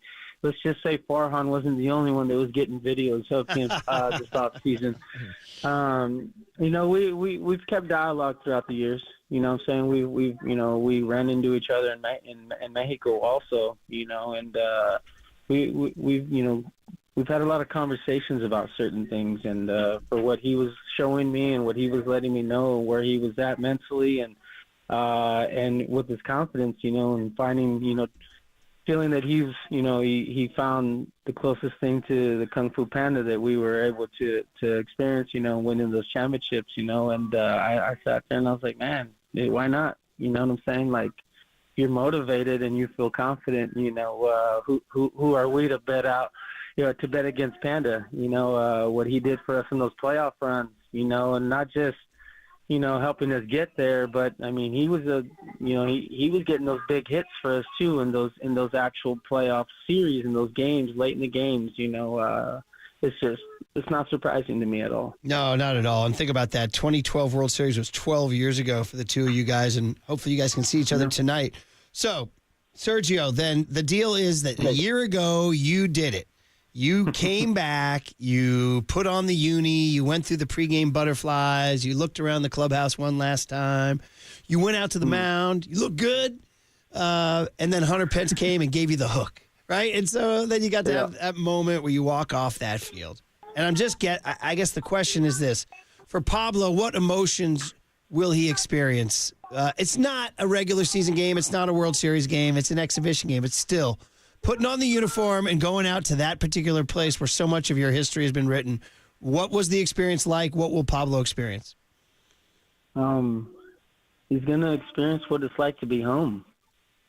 You know, most of us on the road and most of us away from home during the seasons and throughout our careers. And, you know, Panda, I mean, he's had, 17 years, 18 years professionally or something of that sort, you know. So this is a place where we were able to call home and they accept us and they received us as being family members, so to speak. And the welcoming that I was blessed with last year, it still hits me, you know what I'm saying? Like, I still get tagged and I still get told, you know, running around the city and stuff, getting told, like, you know, I was at your last game, you know, thank you for everything, da-da-da. And I'm going, man, I was there too, wasn't I? You know, and like, it's hard to believe that you know, we were given, you know, I was given something like that. And Panda, I mean, he's well deserving of it too, you know, and he's going to get some excitement. He's going to get a lot of emotions. You know, us as men, you know, we tend to be a little proud, you know, and sometimes a little too proud, so we don't necessarily show that emotion. But Panda's always been a guy who's worked his emotion on his sleeve too. You know, you always tell if he was up or he was down. You know, like he's just that type of person. So when he goes out there tonight, I think, you know, he's going to have a hard time fighting back some certain emotions, some certain feelings, some certain thoughts. But I'll be dead honest. I don't really see us as the last time we're going to see Panda. Again, I told you earlier, it's hard for me to bet against a man that I've seen do a lot of amazing things on and off the field, you know what I'm saying? And when he's motivated and he's, like, you know, geared up for something, like, it's only a matter of time where he's going to catch fire and, you know, he's going to do some pretty awesome things. So, to be honest, I'm not too sure this is the last time we'll see him in this stadium. Wow, it might not be the last time we see him on the batter's box. Now, Sergio, I want to ask you if you think we're ever going to see him back on the bump again. Of course, fans loved it when Pablo got on the mound. I need the Sergio Romo breakdown of Pablo, the pitcher. Oh, wow. The fact that he was throwing strikes, and at that point, he was throwing the fastball as hard as I was. That blew my mind. And then he goes in there and he threw a little wrinkle in there, a breaking ball. I'm going, man, we always messed around with him, especially a lot of people don't know it. He was a natural lefty thrower. He taught himself to throw right-handed because his favorite position was catcher, you know, and he taught himself that. So we would have him throw for us in the minor leagues left-handed, and he would throw off the mound, and he could get running up there in 80-something, you know, in the minor leagues. And then, jokingly, he did that in the big leagues, too, before games, you know, before batting practice and stuff. So to see him get up there and, I mean, I don't know if he had aspirations to be a pitcher, but again, that's something that, you know, knowing the guy, if he focused at it, I wouldn't be surprised if we saw him on that mound tonight, you know? Okay, all right. We'll keep that door open, too, for sure. Sergio, man, great talking to Sergio Romo, who a year ago at this time had the same experience that Pablo will have tonight, which is feeling, as he called it, home. Great word from Sergio there. Hey, just 2012, Game 1. So I just looked at the box score. You did not pitch that night. They didn't need you. Of course, they needed you 3 games later. So was your view from the bullpen, or were you in the dugout? 1, 2, 3 home runs. Where were you? What was your view? Mm-hmm. In the dugout. At that point, you know, the bullpen wasn't in center field like it is now. Hey, I'm on the phone, bro. Come on. my son, Lucas, he's perfect. Overly excited, apparently. Yes, he's excited to see Pablo tonight, Sergio. Yeah, he likes the 3 home runs. Yes. Yeah, he got excited over the 3 home run comments. But yeah, I was in my on my typical top step of the third base entrance of the dugout, right there by the coach's box, and watching him. I mean, Verlander was really, really tough that year. He's been tough his whole career, but he was really, really tough on everybody. Not too many people got a homer off of him that year, or a base hit, let alone 2 homers off of, a future Hall of Famer in my eyes. And then, he got Albuquerque after that, and it was just fitting. We needed a jolt like that going into what many believed that we were the underdogs, team that was going to, in a sense, run right through us, loaded team, So the outing that Zito gave us, too, it's impressive to watch a man like Panda, who has been just exciting his whole baseball career, especially up to that point, and he just kept being exciting. He's a big-time player. I remember most, too, about him is 14 playoffs. He got that big hit against Thorin in the Nationals in that 18-inning game that we played.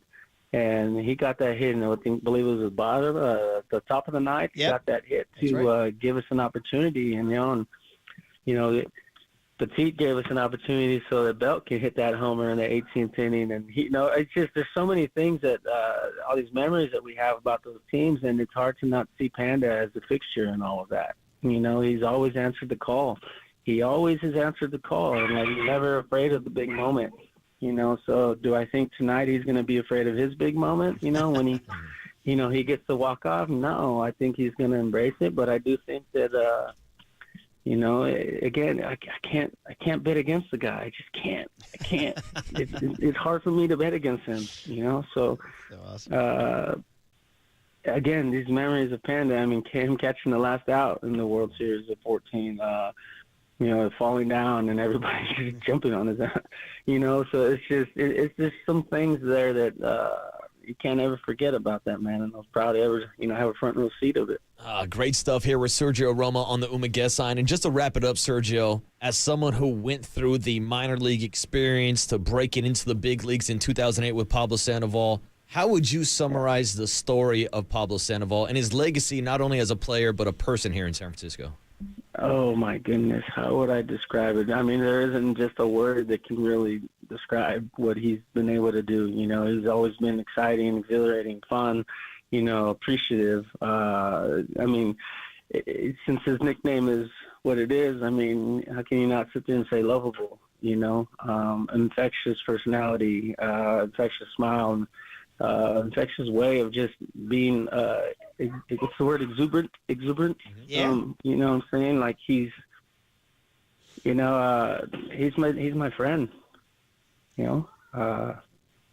kind of cool that, you can call someone of his status and what he's been able to accomplish throughout his career, and then getting to know him off the field. He's a father, and he's a very caring father, and he's always been trying to provide. So like you sit there and you see that this could possibly be the last time we see him. It's hard to believe because, the guy's always worked hard regardless of, regardless of the times he's been put to the test, in terms of being challenged in other ways, the guy never backs down, so there's plenty of words to describe, Pablo Sandoval. There's plenty of words. And, the dude created a craze, there were like Kung Fu Panda hats and beanies or whatever those were in the stands, you see his face everywhere, and he was always out and about too. He's always wanting to be seen, amongst the community and amongst the public, and the guy never hid from any of that, you know what I'm saying? So, again,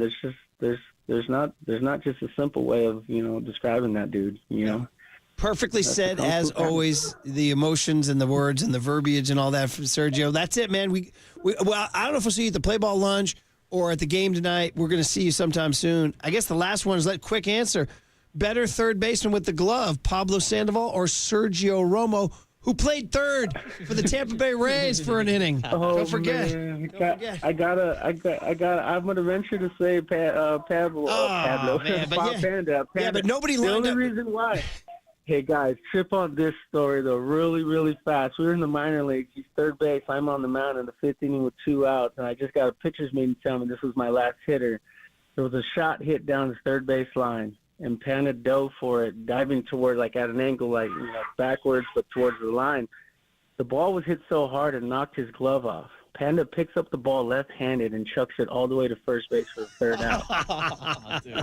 So I can very easily say Pablo beats me in that. Oh, man. But those pictures of you in that Rays uni at third is incredible. All right, buddy. Well, we'll see you real soon. Great, great, great memories. And hug up that beautiful family. We'll talk to you soon. Yeah, thanks, Sergio. Yes, sir. Thanks for having me on, guys. I always love being here. All right, that was former Giants reliever Sergio Romo, who will be going on the Wall of Fame this summer out at Oracle Park with the rest of the core four. Santiago Casilla, Javier Lopez, Jeremy Affeldt. Great stuff there. Coming up next, it's Dubs OT, John Dickinson, Greg Silver, breaking down the Warriors' 113-92 win over the Miami Heat. I'm Kerry Crowley. This show has been Sports Phone KNBR. I want to thank everyone who's contributed this evening. Greg Silver, Casey Copeland, everyone making this show so special. And of course, it all starts with you, the callers. Tune in again tomorrow evening. It'll be John Dickinson with Dubs OT special edition as the Warriors are once again on the road. But right now, let's throw it over to JD after this break. You're listening to KNBR 104.5, 680, the sports leader.